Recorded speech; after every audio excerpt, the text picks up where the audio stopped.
আসসালামু আলাইকুম, কেমন আছেন? আশা করি সবাই ভালো আছেন। আমিও খুব ভালো আছি। তাই গুয়াহাটি যাবার নিয়ে আমি বাইরে গেছি গে। তো এখন এই যে আমার একটা বিলাই আছে, বিলাইটারে কইলাম, এই এ ফেলা দেখ, এ ফেলাই গুয়াহাটি যাবো, কিছু দোয়া টোয়া করে দে। আয় আয়, এই যে এই ডাঙ্গো বিলাই, এটারে সঙ্গী বানিয়ে নিয়ে যাবার চাইতেছি।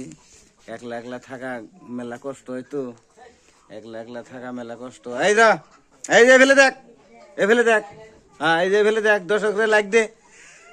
এই যে দেখছে, হ্যাঁ হ্যাঁ হ্যাঁ, সবাই ভালো থাকেন, সুস্থ থাকেন। থাকলো না আর, রাগ করে গেল গা। একটা পশম আটকেছে, বহুত গুলা পশম আটকে দিয়ে গেল লাভের থেকে। আরো আমি বারে বারে কইলাম ন যায়, আমার হাতে গুয়াহাটি ন যায়, গুয়াহাটি ন যায়, তা আমার হাতে গুয়াহাটি গেল না। তা ভালো থাকবেন, সুস্থ থাকবেন, খোদা হাফেজ।